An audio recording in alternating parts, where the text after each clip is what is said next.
අපි බලමු 2011 විභාග ප්‍රශ්න පත්‍රයේ පස්වන ගැටලුවට අදාළව ආ කොටසේ ප්‍රශ්නය මොකක්ද කියලා. එතකොට මේ ප්‍රශ්නේ තියෙනවා මෙන්න මෙහෙම එකක්. විකුණුම් කරුවෙකු A සහ B නම් නිෂ්පාදන දෙකක් අලෙවි කරයි. එක් උදෑසනක ඔහු ගනුදෙනුකරුවන් තිදෙනෙකු හමු වේ. ඕනෑම හමුවීමකදී ඔහු A නිෂ්පාදනය අලෙවි කිරීමේ සම්භාවිතාව 4න් එකක් වන අතර B නිෂ්පාදනය අලෙවි කිරීමේ සම්භාවිතාව 3න් එකක් වේ. එහෙනම් දැන් A කියන නිෂ්පාදනය අලෙවි කරන්න තියෙන සම්භාවිතාව 4න් එකයි. B කියන නිෂ්පාදනය අලෙවි කරන්න තියෙන සම්භාවිතාව 3න් එකයි. ඊළඟට කියනවා ඕනෑම හමුවීමකදී A නිෂ්පාදනය අලෙවි කිරීමේ සම්භාවිතාව B නිෂ්පාදනය අලෙවිීමේ සම්භාවිතාවෙන් ස්වායත්ත නම්. අන්න එක වැදගත්. මොකක්ද මේ A සහ B කියන නිෂ්පාදන දෙක අලෙවි කිරීමේ සම්භාවිතා. එහෙමත් නැත්නම් එම සිද්ධි එකිනෙක ස්වායත්ත සිද්ධි. එහෙමනම් පළවෙනියට අපෙන් අහනවා විකුණුම්කරු පළමු හමුවීමේදී A සහ B නිෂ්පාදන දෙකම අලෙවි කිරීමේ සම්භාවිතාව ගණනය කරන්න. පළවෙනි හමුවීමේදී A කියන භාණ්ඩය විකිණෙන්නත් ඕනේ. B කියන භාණ්ඩය විකිණෙන්නත් ඕනේ. අන්නේ සම්භාවිතාව ගණනය කරන්න ඕනේ. දෙවෙනි ප්‍රශ්නේදී මොකක්ද අහන්නේ? දෙවෙනි ප්‍රශ්නේදී අහනවා පළමු හමුවීමේදී එක නිෂ්පාදනයක් අලෙවි කිරීමේ සම්භාවිතාව. එතකොට එක නිෂ්පාදනයක් කියන්නේ එක්කෝ A නිෂ්පාදනය වෙන්න පුළුවන් නැත්නම් B නිෂ්පාදනය වෙන්න පුළුවන්. හැබැයි ඒ පළවෙනි හමුවීමේදී එක නිෂ්පාදනයයි අලෙවි වෙන්න ඕනේ. එතකොට ඒකෙන් අදහස් වෙනවා උදාහරණයක් විදිහට දැන් A කියන නිෂ්පාදනය අලෙවි වෙන අවස්ථාවේදී B කියන නිෂ්පාදනය අලෙවි වෙන්න බෑ. මොකද පළවෙනි හමුවීමේදී එක නිෂ්පාදනයක් විතරයි අලෙවි වෙන්න ඕනේ. අන්නේ සම්භාවිතාව ගණනය කරන්න ඕනේ. ඊළඟට තුන්වෙනි කොටසේදී ඒ නිෂ්පාදනය අලෙවි නොකිරීමේ සම්භාවිතාව. ඒ නිෂ්පාදනය අලෙවි නොකිරීමේ සම්භාවිතාව ගණනය කරන්න ඕනේ.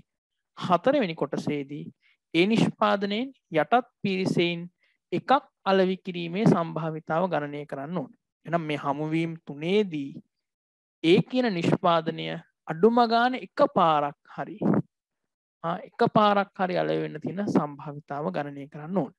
ඉතින් සම්පූර්ණ ගානටම ලකුණු 8ක් වෙන් වෙලා තියෙනවා.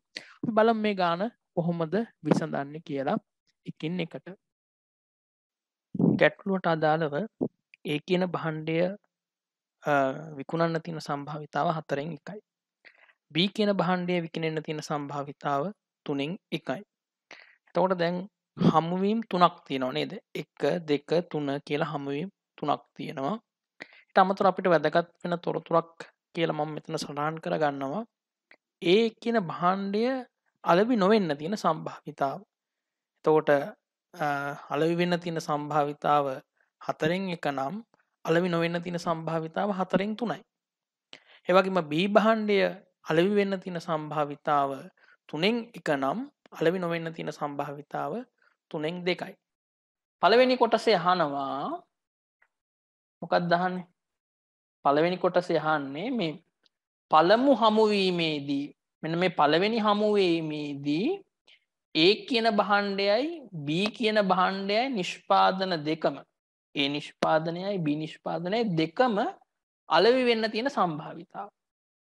දෙකම අලෙවි වෙනවා කියන්නේ ඔයාලා දන්නවා මේ A ඡේදනය B නේ නේද? Aත් සිද්ධ වෙන්න ඕනේ Bත් සිද්ධ වෙන්න ඕනේ එකම වෙලාවෙ. ඒක නේද A ඡේදනය B කියන්නේ. එතකොට මෙන්න මේ A ඡේදනය B ගේ සම්භාවිතාව තමයි හොයන්න ඕනේ. පළවෙනි අවස්ථාවට A ඡේදනය B ගේ සම්භාවිතාව. එහෙනම් A ඡේදනය B ගේ සම්භාවිතාව හොයන්න සූත්‍රයක් තියෙනවා මෙන්න මෙහෙම. PA වැඩි කිරීම PB කියලා නේද? හැබැයි කොයි අවස්ථාවේදීද? PA ඡේදනය B සමානයි PA වැඩි කිරීම PB කියලා ගන්න නම් මොකද වෙන්න ඕනේ? A සහ B මොකද වෙන්න ඕනේ? මතකද කාට හරි?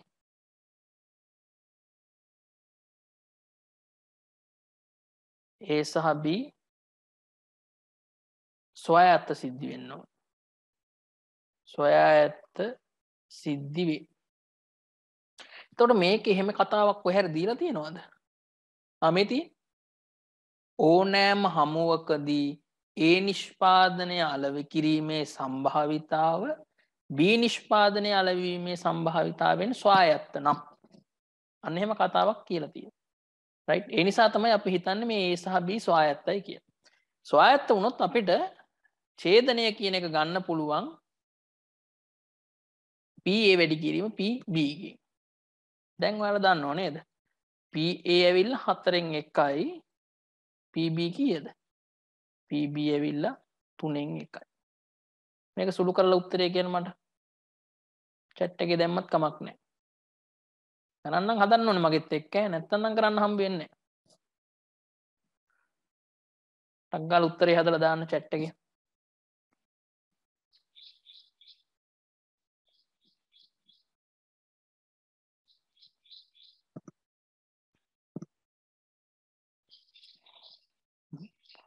දොළහෙන් එකයි නේද?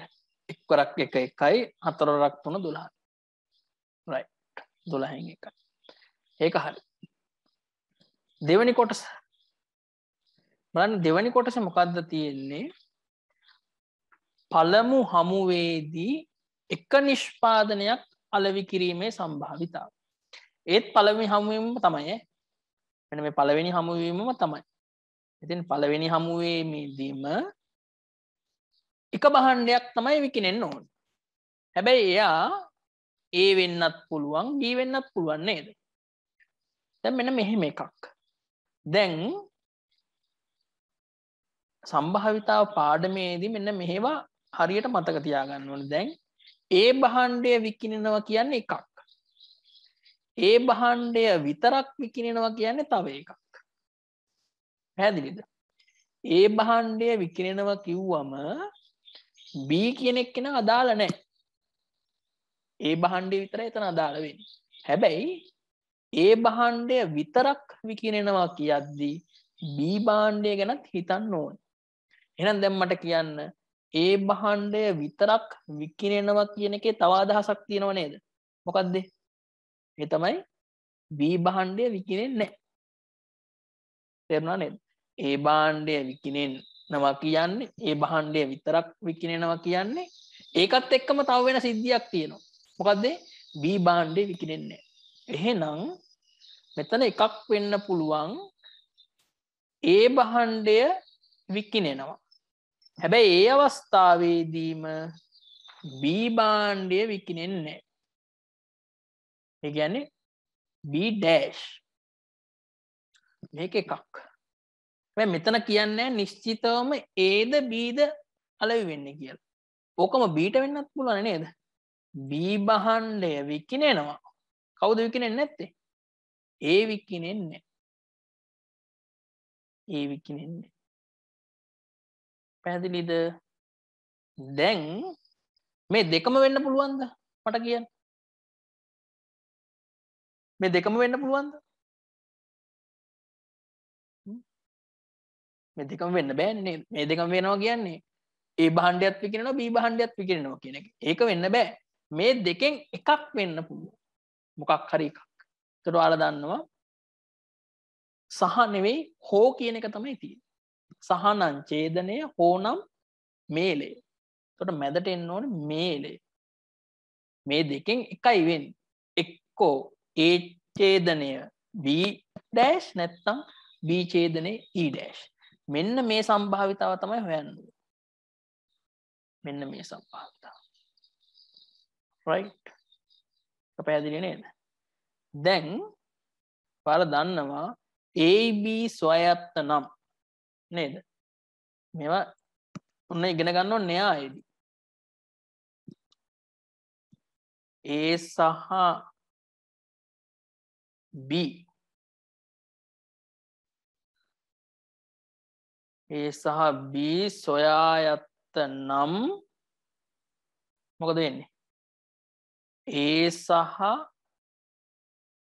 A dash සහ B dash සොයා යත්තයි. තව මොනවද? A සහ B dash සොයා යත්තයි. හයි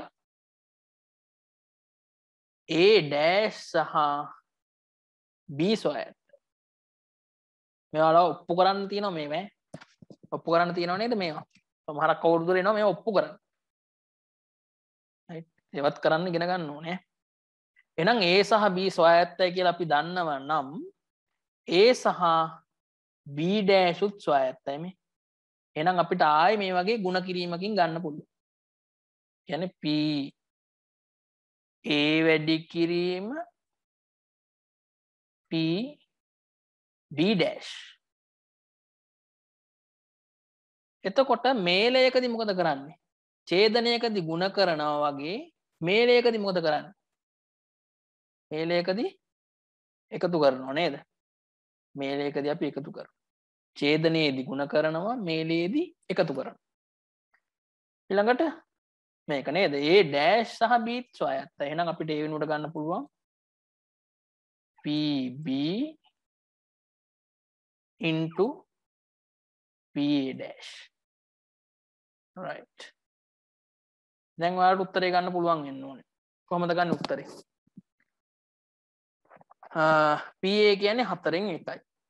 B dash කියන්නේ B dash මං හොයාගන්න කිව්ව නේද උඩ? මේ තියෙන්නේ 3න් 2යි. ධන ඊළඟට PB කියන්නේ 3න් 1යි. වැඩි කිරීම A dash මේ තියෙන්නේ 4න් 3.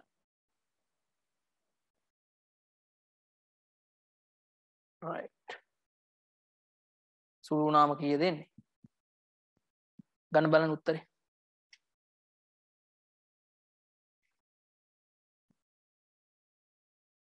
හතරක් 3 12යි 3යි 2යි 5යි 12න් 5යි. කොහොම හොඳයි. තරේ 12න් 5යි. right. ඇයි මම මේවා ලියා ගන්න කිව්වේ මුලින්ම? මේවා සාමාන්‍යයෙන් මේ A B වගේ ඒවායි සම්භාවිතාව දීපු හැටියේ A dash B dash ලියලා තියාගන්න. මොකද කරුමෙට හරි right එහෙම වෙන්න කියනවනේ කරුමෙට හරි මේක හදාගන්න බැරි වුණා කියලා හිතන්නකො. හැබැයි මේකට අවශ්‍ය දත්ත ටිකක් ඔයාලා මෙතන හොයලා තියෙනවා. මේකට එන්න තියෙන ලකුණු 4ක් අපි දෙන්න හිතන් ඉන්නවනේ එක ලකුණක් හරි මේකට ඔයාලට ලැබෙනවා. right ඒ නිසා අංකාලා ගත්ත හැටියේ මොනවා හරි දත්ත ටිකක් ප්‍රශ්න පත්‍රේ ලියන්න බලන්න. ප්‍රශ්න පත්‍රේ ලියන්න එපා උත්තර පත්‍රේ. හරි ප්‍රශ්න පත්‍රේ ලියුවට ඔයාලට බලන්න වෙන්නේ. නැත්නම් උත්තර පත්‍රේ මොන හරි ටිකක් ලියන්න මොන හරි කියලා මේ විකාර නෙවෙයි. ගැටලුවට අදාළ දත්ත ටිකක් ලියන්න උත්සාහ කරන්න. right ඊළඟට මොකද්ද කියන්නේ තුන්වෙනි කොටස? තුන්වෙනි කොටසට යන්න වෙන්නේ මම මෙන්න මේ ටික මකා ගන්නම් ඈ. right දැන් මේ බලන්නකෝ. තුන්වෙනි කොටසනේ. තුන්වෙනි කොටසේ අහන්නේ ඒ නිෂ්පාදනය අලෙවි නොවීමේ සම්භාවිතාව නැත්නම් අලෙවි නොකිරීමේ සම්භාවිතාව. හැබැයි මේ අහන්නේ මේ අවස්ථා තුනේදීම නේද? දැන් මේ පළවෙනි අවස්ථාවේ නෙවෙයි අවස්ථා තුන ගැනම හිතන්න. පළවෙනි අවස්ථාව, දෙවෙනි අවස්ථාව, තුන්වෙනි අවස්ථාව. right දැන් මෙන්න මේක නම් හැබැයි උපකල්පනයක් තමයි. ඒ කියන්නේ මේ ගනුදෙනු කරුවන් 3 දෙනෙක්නේ හම්බ වෙන්නේ. එතකොට මේ 3 දෙනා කියන්නේ පුද්ගලයෝ 3 දෙනෙක්නේ. ඒ නිසා මේ පුද්ගලයාගෙන් පුද්ගලයාට මේ භාණ්ඩය අලෙවි වීම නැත්නම් පුද්ගලයෙක් භාණ්ඩයක් මිලට ගැනීම කියන එක එකිනෙකාගෙන් ස්වායත්ත සිද්ධි කියලා අපි උපකල්පනය කරලා තමයි මෙතන මේ ගැටලුවේදී හදන්නේ. ඒවත් ස්වායත්තයි. එහෙනම් දැන් ඒ නිෂ්පාදනයේ අලෙවි නොවීම කියන A dash වල හොයාගත්තනේ right. A dash කීයද 4න් 3යි නේද? 4න් 3යි. දැන් පළවෙනි අවස්ථාවේදී A1 අවස්ථාව කියලා ගමු අපි භාණ්ඩය විකිණෙන්නේ. දෙවෙනි අවස්ථාව A2 dash කියලා ගමු. ඒත් භාණ්ඩය විකිනෙන්නේ නැහැ. තුන්වෙනි අවස්ථාව A3 ඒ භාණ්ඩය විකිනෙන්නේ නැහැ. මේ තුනම වෙන්න ඕනේ නේ. පළවෙනි අවස්ථාවේදීත් ඒ භාණ්ඩය විකිනෙන්න බෑ. දෙවෙනි අවස්ථාවේදීත් ඒ භාණ්ඩය විකිනෙන්න බෑ. තුන්වෙනි අවස්ථාවේදීත් ඒ භාණ්ඩය විකිනෙන්න බෑ. මේ සිද්ධි තුනම එකවර වෙන්න ඕනේ. ඒ නිසා ඡේදනය. මේකේ සම්භාවිතාව හොයන්න. ඔයාලා දන්නවා මේකත් ආයි ස්වායත්ත සිද්ධි. ඒ නිසා මොකද කරන්න පුළුවන් අපිට? A1 dash වැඩි කිරීමක් නේ. ඡේදනයකදී ಗುಣ කිරීමක්, මේලයේදී එකතු කිරීමක්. එහෙනම් මෙතන ಗುಣ කරනවා. A2 dash right. ඊට පස්සේ A3 dash right. ආදේශකල උත්තරේ ගන්න බලන්න කවුරුත් එක්කම. 4න් 3 නෙන්නේ. 4න් 3 ඒවා 3 ගුණයක් right. ගන්න බලන්න උත්තරේ.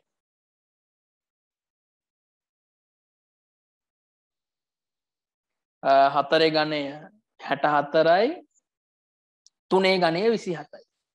4 ගණය 64යි 4 4 16යි 16 වරක් 4 64යි 3 වරක් 3 9යි 9 වරක් 3 27යි 64න් 27. ඒකේ හරි උත්තරේ. ඊළඟට 4 වෙනි කොටස කියනවා ඒ නිෂ්පාදනයෙන් යටත් පිරිසෙන් එකක් අලෙවි කිරීමේ සම්භාවිතාව ගණනය කරන්න. ඒ මොකක්ද ඒ කියන්නේ? දැන් මේ අපි හෙව්වේ මොකද්ද තුන්වෙනි කොටසේ? අවස්ථා තුනේදීම ඒ කියන භාණ්ඩය නැත්නම් ඒ කියන නිෂ්පාදනය අලෙවි වෙන්නේ නැහැ. 4 වෙනි කොටසේ අහනවා මේ අවස්ථා තුනේදී යටත් පිරිසෙන් එකක්. ඒ කියන්නේ මොකද්ද? අඩුම වශයෙන් එකපාරක් හරි ඒ භාණ්ඩය විකිනෙන්න තියෙන සම්භාවිතාව. එතකොට වෙන්න පුළුවන් අවස්ථා ගණනාවක් තියෙනව නේද? මොකක්ද? එක්කෝ ඒ භාණ්ඩය පළවෙනි අවස්ථාවේදී අලෙවි වෙන්න පුළුවන්. දෙවෙනි අවස්ථාවේදී අලෙවි වෙන්නත් පුළුවන්. තුන්වෙනි අවස්ථාවේදී අලෙවි වෙන්නත් පුළුවන්. අඩුම ගාන එකපාරක් නෙවෙන්න ඕනේ. එහෙම නැත්තම් අවස්ථා දෙකකදී ඕනනම් අලෙවි වෙන්නත් පුළුවන්. නේ පළවෙනි එකයි දෙකයි වෙන්න පුළුවන්. පළවෙනි එකයි 3යි වෙන්න පුළුවන්. දෙකයි 3යි වෙන්න පුළුවන්. ඔය අවස්ථා ටිකේදීත් ඒ භාණ්ඩය දෙපාරක් අලෙවි වෙන්න පුළුවන්. ඒ වගේම එකපාරක් අලෙවි වෙන්නත් පුළුවන් නේද? පළවෙනි අවස්ථාවේදී විතරයි. දෙවෙනි අවස්ථාවේදී විතරයි. තුන්වෙනි අවස්ථාවේදී විතරයි. ඒතන අවස්ථා කීයක් තියෙනවද? පළවෙනි අවස්ථා 3ක් තියෙනවා. දෙවෙනි අවස්ථා 3ක් තියෙනවා. තුන්වෙනි අවස්ථා එකක් තියෙනවා. අවස්ථා ඔක්කොම 6යි 7ක් තියෙනවා. හරි. එතකොට ඒ 7 වෙන වෙනම සම්භාවිතා එකතු කරලා මේ ගාන හදන්නත් පුළුවන්. හරි. නමුත් මේක මෙන්න මෙහෙම පැත්තක් තියෙනවා නේද? දැන් අඩු ගාන එකක් කියන්නේ මගහැරෙන සිද්ධියක් තියෙනවානේ. මොකක්ද මේ මගහැරෙන සිද්ධිය? අඩු ගාන එකක්වත් අලෙවි වෙනවා කියද්දි මගහැරෙනවා එකම පාරක්වත් ඒ භාණ්ඩය අලෙවි නොවීම කියන අවස්ථාව නේද? අලෙවි නොවීම. මෙන්න මේ අවස්ථාව. මේ අපි තුන්වෙනි කොටසේ හොයපු අවස්ථාව. අවස්ථා තුනේදීම අලෙවි වෙන්නේ නැහැ. එහෙනම් ඉතින් හරි ලේසි මේවා ළමයි. එකෙන් අඩු කරන්න මෙන්න මේ හොයාගත්තා කිය. 64න් 27. ඉතින් එක කියන්නේ 64න් 64 නේද? right 64න් 64. ඉතින් 64න් 27ක් ගියාම කීයද? කියන්න බලන්න ටක් ගාලා. 37යි. දැන් මේ 37 ගත්තේ මොකෙන්ද? කැල්ලකින්ද? අවංකව කියන්න බලන්න. කො කැල්ලකින් ගත්තා යත උස්සන්න බලන්න. හරි. පස්වෙනි ගානෙම ආ කොටස ගත්තොත් මුළු සම්භාවිතා නියමය හා බේයස් ප්‍රමේය ප්‍රකාශ කරන්න කියලා තියෙනවා. එතකොට සාමාන්‍යයෙන් පළවෙනියම අපි මුළු සම්භාවිතා නියමය කොහොමද ප්‍රකාශ කරන්න කියලා බලමු. එතන මුළු සම්භාවිතා නියමය අර්ථ දැක්වීම තමයි එතනදී වෙන්නේ. ඒ වගේම ඒක ඇසුරෙන්ම තමයි අපිට බේයස් ප්‍රමේයත් ප්‍රකාශ කරන්නට පුළුවන්. ඉතින් ලකුණු 4ක් වෙන් වෙලා තියෙනවා මුළු සම්භාවිතා නියමය සහ බේයස් ප්‍රමේය ප්‍රකාශ කරන්න. අපි බලමු කොහොමද ඒක කරන්නේ කියලා. හරි. එතකොට බේයස් ප්‍රමේය වගේම මුළු සම්භාවිතා නියමයේ අර්ථ දක්වද්දී මෙන්න මේක මතක තියාගන්න ඕනේ. එතකොට අපි ගන්නවා ළමයි A1 A2 A3 ආදි වශයෙන් AN කියලා සිද්ධි සමූහයක්. මේ සිද්ධි සමූහය අන්‍යෝන්‍ය වශයෙන් බහිෂ්කාර සිද්ධි වෙන්න ඕනේ. ඒ වගේම සාමූහික වශයෙන් නිර්වශේෂ සිද්ධි වෙන්න ඕනේ. අන්‍යෝන්‍ය වශයෙන් බහිෂ්කාරය කියන්නේ මොකක්ද? එක සිද්ධියක් වෙද්දී අනෙත් සිද්ධි වෙන්න බෑ. දැන් උදාහරණයක් විදියට A1 කියන සිද්ධිය වෙනකොට A2 කියන සිද්ධිය වෙන්න බෑ. එහෙනම් මේ සිද්ධි සියල්ලම අන්‍යෝන්‍ය වශයෙන් බහිෂ්කාර වෙන්න ඕනේ. කියන්නේ ඡේදනයක් නැහැ. තව විදියකින් කියනවා නම්. ඒ වගේම මේ සිද්ධි සමූහයම ගත්තම ඒ ඔක්කොම ටික මුළු නියදි අවකාශයේම ආවරණය කරන්න ඕනේ. මෙන්න මේකට තමයි කියන්නේ සාමූහික වශයෙන් නිර්වශේෂයි කියලා. එහෙම සිද්ධි සමූහයක් උඩ තමයි අපි මුළු සම්භාවිතා නියමය අර්ථ දක්වන්නේ.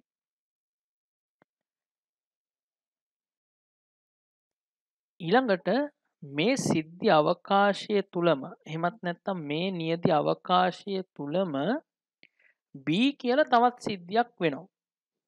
එතකොට මේක පැහැදිලි කරගන්න පුළුවන් ඔය පහත තියෙන රූප සටහනේ. එතකොට ඒ වෙන් රූප සටහනේ දක්වලා තියෙනවා A1 A2 A3 A4 ආදී වශයෙන් AN කියන අන්‍යෝන්‍ය වශයෙන් බහිෂ්කාර සහ සාමූහික වශයෙන් නිර්වශේෂ සිද්ධි සියල්ලම. එතකොට මේ නියදි අවකාශයේ තුලම බලන්න B කියලා තවත් සිද්ධියක් වෙනවා. අර රෝස පාටින් දක්වලා තියෙන්නේ අන්නේ B සිද්ධිය. දැන් අපිට මේ B කියන සිද්ධිය සිදුවීමේ සම්භාවිතාව ගණනය කරන්න ඕනේ.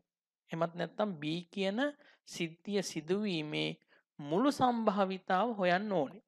ඉතින් ඒක අපිට මෙන්න මෙහෙම ගොඩනගන්න පුළුවන් නේද? මේ B කියන සිද්ධිය A1 A2 කියන සිද්ධිවල ඡේදනයන් විදියට අපිට දකින්න පුළුවන් නේද? මේ බලන්නකෝ. මෙතන B සහ A1 කියන කොටස Bටයි තියෙන්නේ. ඒ වගේම මේ බලන්නකෝ. A2 සහ B කියන ඡේදනය කොටසත් Bටයි තියෙන්නේ.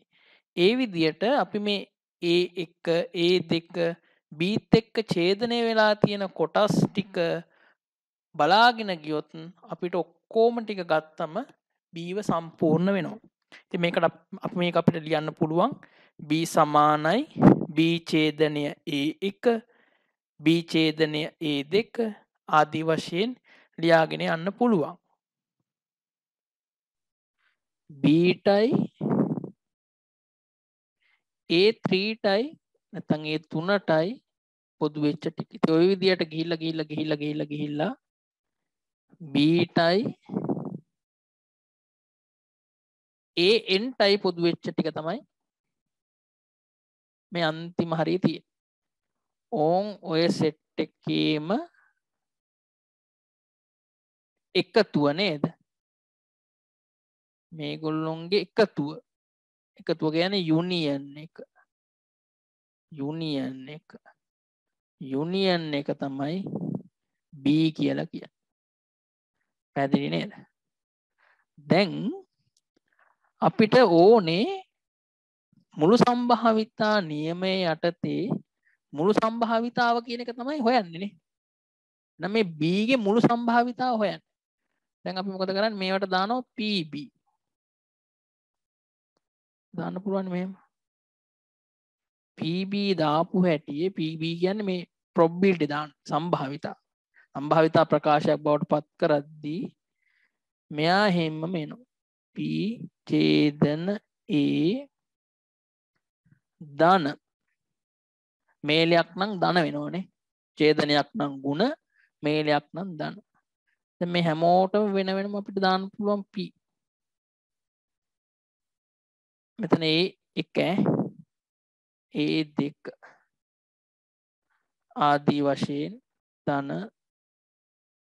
ධන P B ඡේදන AN.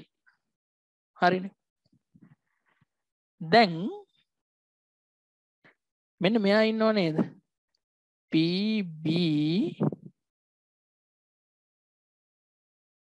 ඡේදන A1 කියන එක කෙනා. right. මෙයාව ලියා ගන්න ක්‍රමයක් තියෙනවා. ඔයාලට මතකද මෙන්න මේක? A1 සිදුව ඇති විට B සිදුවීමේ සම්භාවිතාව සමානයි නේද? B ඡේදන A එක බෙදීම P A1 කියන එක කෙනාට සම්භාවිතාව කියලා එකක් කරන්නේ. right. මම චුට්ටක් මේවත් මතක් කරන් යන්නේ අසම්භාව්‍ය සම්භාවිතාව. ඔක නේද අසම්භාව්‍ය සම්භාවිතාවේ සූත්‍රය මෙතන ඒ කියන්නේ අපි A1 කියලා ගමු. කමක් නැහැ. හරි. ඊළඟට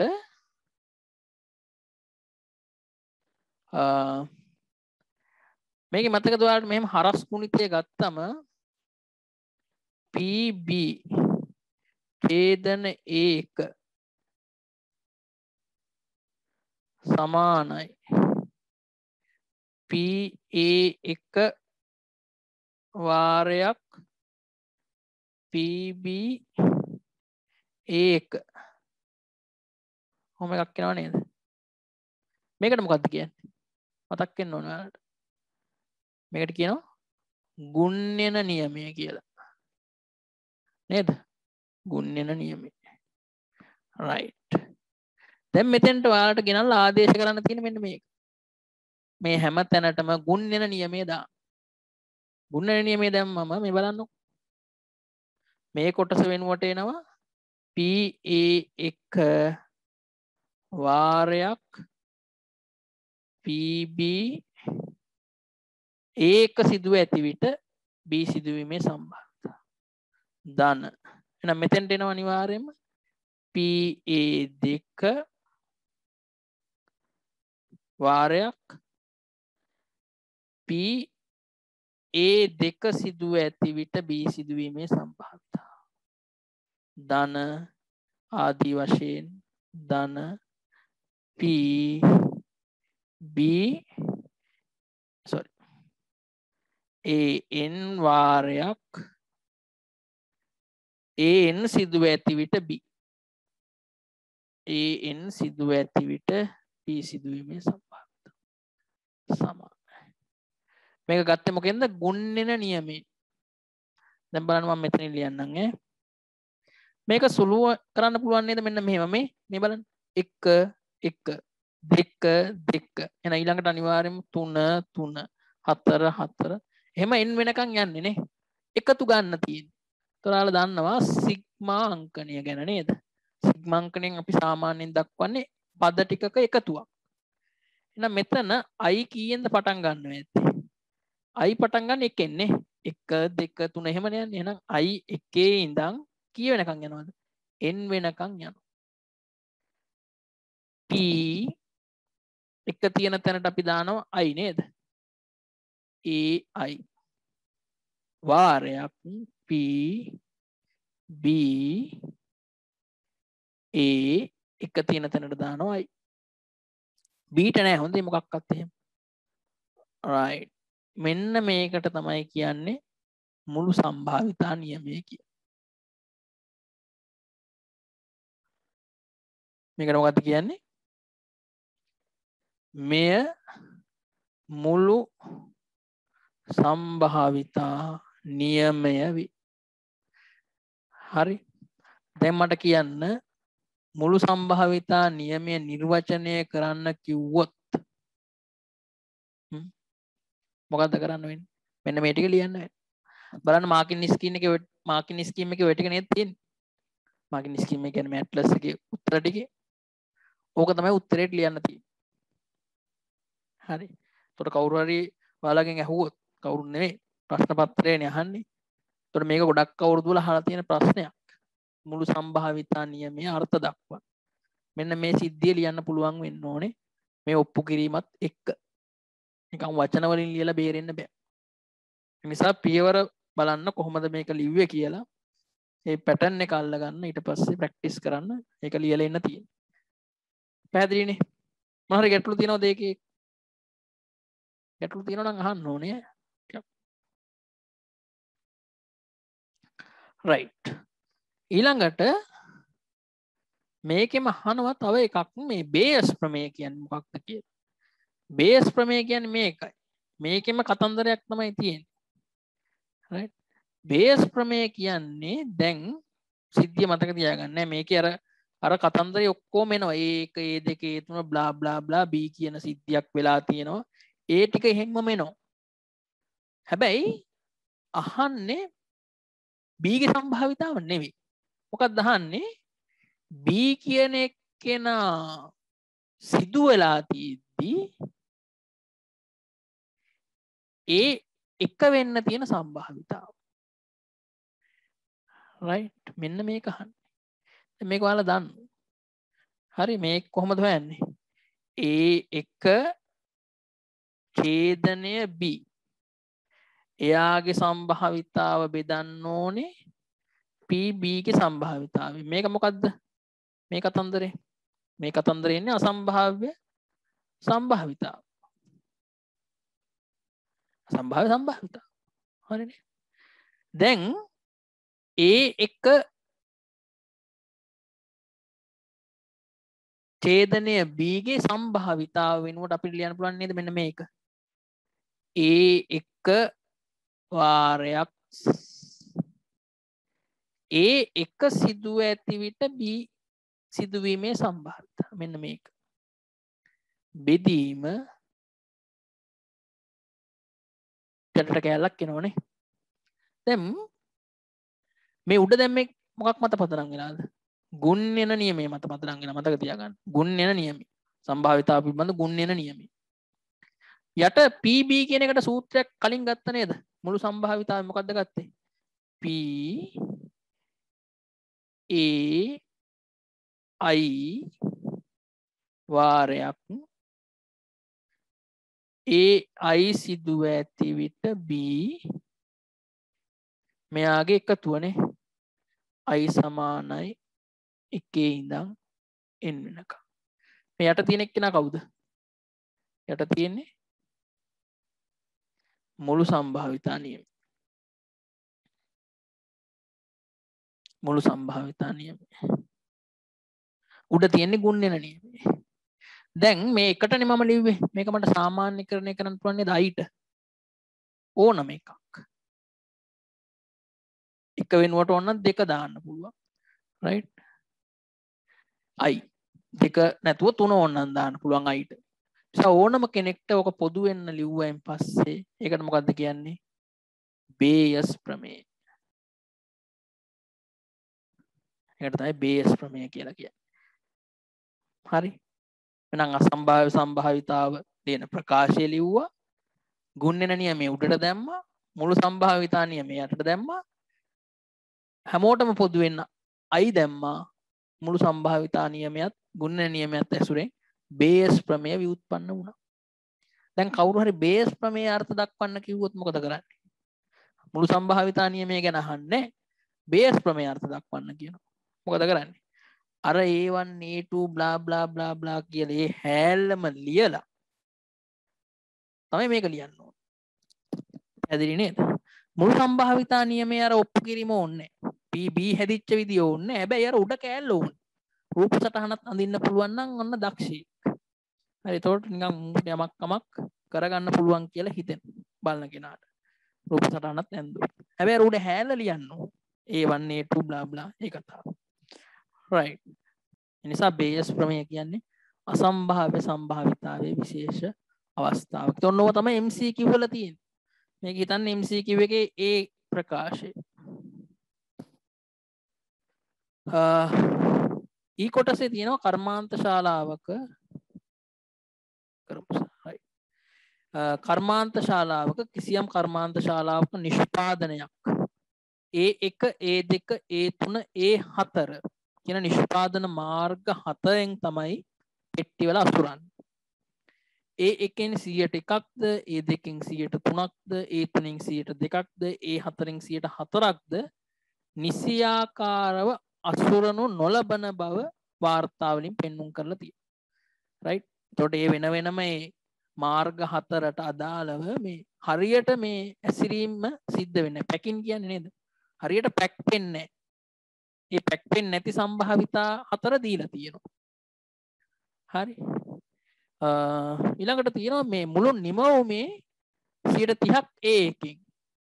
ඊට පස්සේ 25ක් A2කින්. 24ක් A3ෙන් 21ක් තමයි A4ෙන් වාර්තා වෙන්නේ. දැන් මේකේ මේ මුල් සිද්ධිය මොකක්ද? ඒ කියන්නේ පළවෙනියට වෙන්න ඕනේ නිෂ්පාදන මාර්ග හතරක් තියෙන්න එපේනේ. 1 2 3 4 කිය.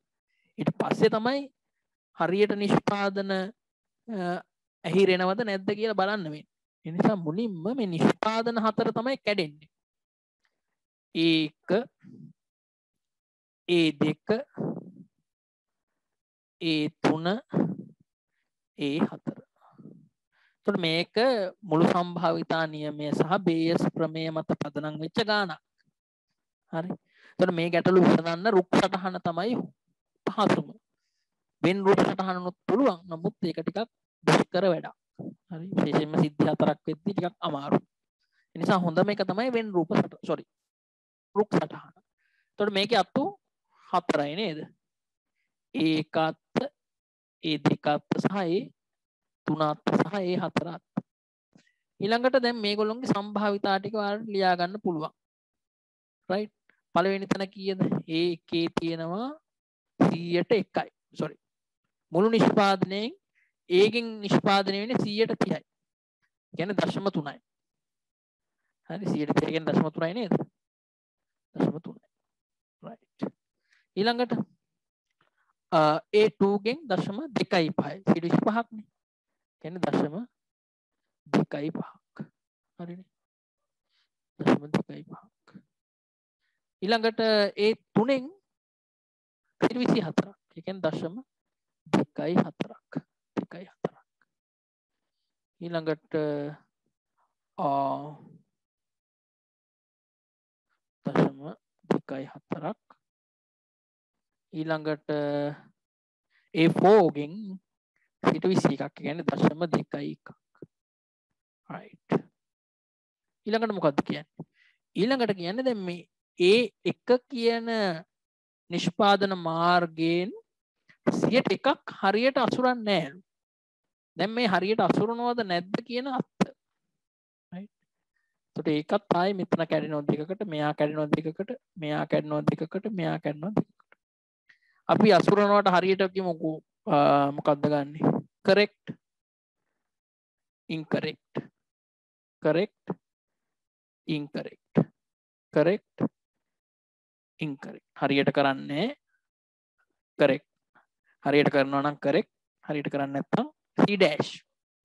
ඕන අකුරක් දාගන්න.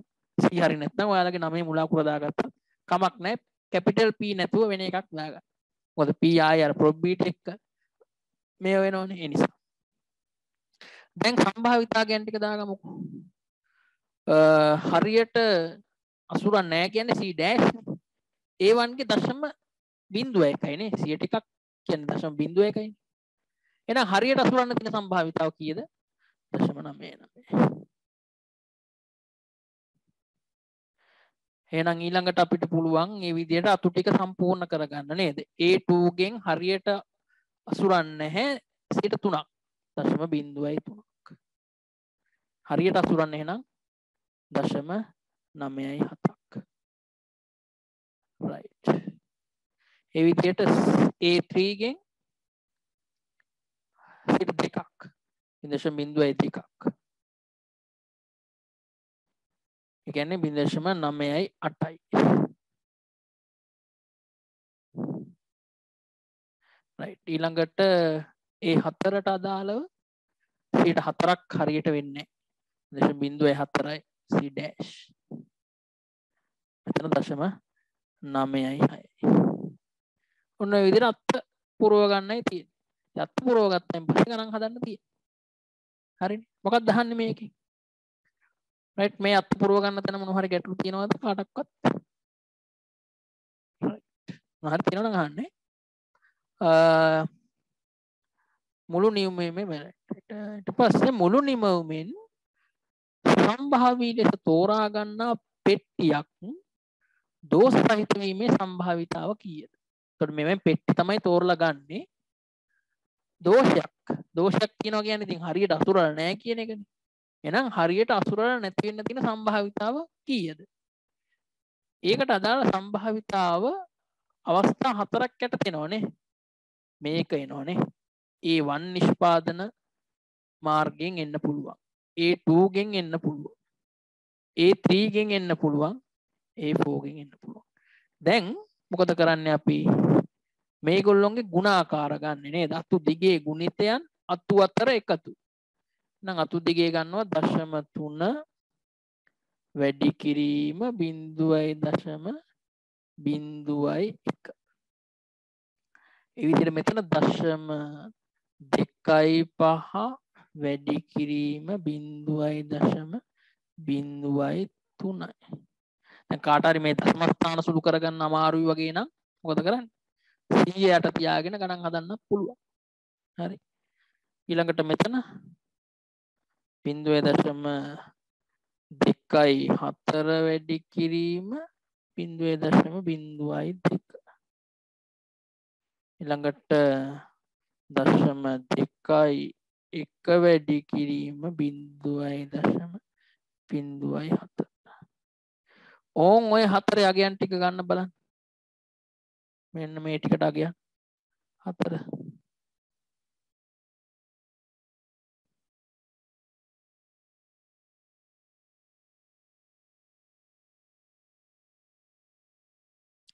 බිඳුවයි දශම බිඳුවයි 3යි.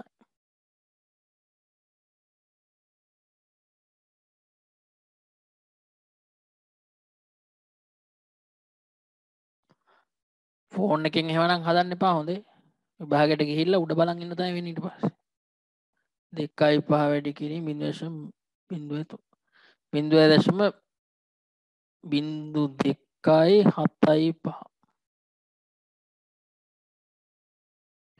0.24 වැඩි කිරීම 0.02. 0.02.48. 0.21 වැඩි කිරීම 0.04. 0.02.84. ඒවද? right. හරි. මේ ටික එකතුව ගන්න. යන බලන්න ටක් ගාලා එකතුව.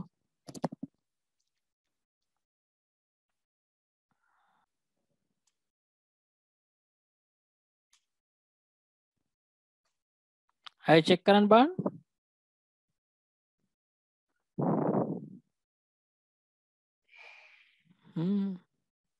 බිඳුවයි 2.3යි 7 නේ. right. 0.02.3යි 7.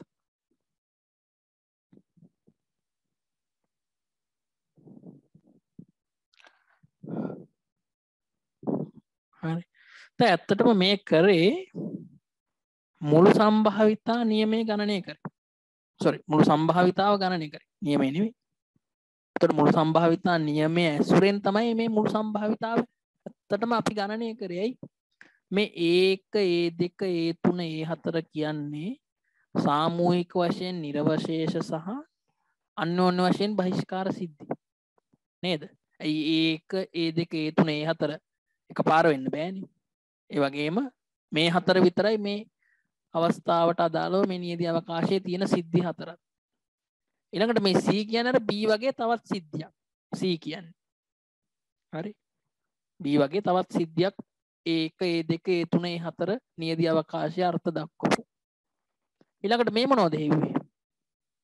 මේ අර ගුණන නියමයට ඇතුලේ දාගත්ත කෑලි ටික තමයි මේ තියෙන්නේ. හරි. දැන් මේ 0.9 කියන්නේ මොකද්ද? A1 සිදුව ඇති විට C සිදුවීමේ සම්භාවිතාව. අසම්භාව්‍ය සම්භාවිතාව. සම්භාව්‍ය සම්භාවිතාව මුල් සම්භාවිතාවෙන් ගුණ වෙනවා කියන්නේ ගුණන නියමයෙන්. ගුණන නියමයේ කෑලි 4 එකතු වුණාම තමයි මුළු සම්භාවිතාව ගණනය වෙන්නේ. ඒතර අපි නොදැනුවත්ව වුණත් දැනුවත්ව වෙන්නත් පුළුවන්. මුළු සම්භාවිතා නියමය පාවිච්චි කරලා තමයි මේ ගැටලුව විසඳුවේ. හැබැයි ඉතින් මුළු සම්භාවිතා නියමයේ අර සමීකරණ දාගෙන මෙතන නටන්න අවශ්‍ය නැහැ. රුක් සටහන පාවිච්චි කරලා ගාන හදන්න ලකුණු දෙනවා. රයිට්. කොතන හරි ගැටලුවක් තියෙනවද නෑ නේද? ඊළඟට මොකද්ද කියන්නේ? ඊළඟට කියන කතාව පෙට්ටියක් දෝෂ සහිත බව දන්නේ නම්. රයිට්. ඊට කලින් චූටි දෙයක් තියෙනවා. මෙයාට ඕනනම් සංකේතයක් දාගන්න පුළුවන්. දැන් මේක නිකන් කැතයි වගේ නම් මේ කියන්නේ මොකද්ද? C සිදුවීමේ සම්භාවිතාව. C සිදුවීමේ සම්භාවිතාව. කැතයි වගේ නේද? C සිදුවීමේ මුළු සම්භාවිතාව තමයි 0.02 3. හරි. ඊළඟට අහන්නේ මෙන්න මෙහෙම කතාවක් නේ. පෙට්ටියක් දෝෂ සහිත බව දන්නේ නම්. කියන්නේ දෝෂයි කියලා දන්නවා. මෙතන C නෙමෙයි හොඳේ C dash. හරි C dash. C කියන්නේ දෝෂ රහිතයි කියන එකනේ. C dash නේ අපි හෙව්වේ. දෝෂ තියෙනවා කියන එක.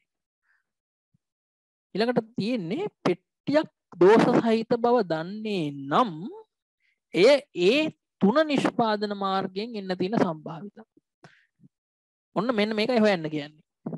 අපි දන්නවා මේ පෙට්ටිය හරියට අසුරපු එකක් නෙවෙයි. ඒ කියන්නේ C dash. C dash සිදුව ඇති විට ඒ තුන වෙන්න තියෙන සම්භාවිතාව. අසම්භාව්‍ය සම්භාවිතාව හොයන්න තියෙනවා. හරි. මේක සමාන වෙනවා P ඒ තුන සහ C dash සම්භාවිතාවට ඒක බෙදීම P C dash සම්භාවිතාව. මේ කියන්නේ මොකද්ද? මෙන්න මේ A3 මාර්ගයට අදාළ මෙන්න මේක තමයි උඩ තියෙන්නේ. ඒ කියන්නේ 0.0248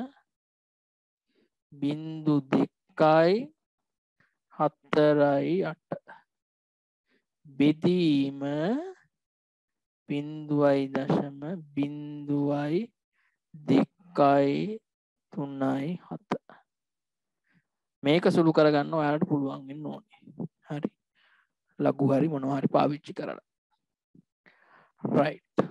ලඝු ටිකක් අමාරු නම් පොඩි පන්තියේ පොතක් ගත්තා නම් ලඝු ටික ඉගෙන ගන්න පුළුවන්. ඈ. කීය දිනව ඇත්ත උත්තරේ එතන? 0.2.25ක් එන්න ඕන.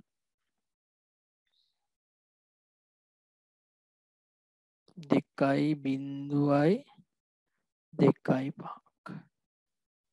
කවන්නේ උත්තරය ආවද කාට හරි?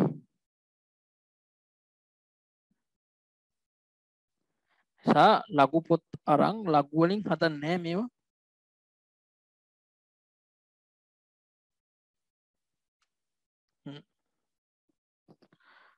ලඝු වලින් පුළුවන් නේද හැමෝටම සුළු කරන්න කොබන්? අත උස්සන් ලඝු වලින් පුළුවන් කට්ටිය උත්තරේ ගන්න.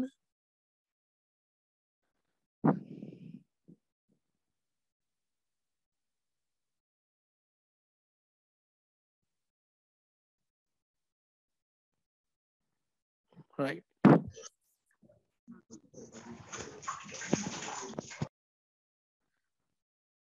ෆෝන් වලින් නම් ලේසියට හදන්න එපා මේවා හොඳේ.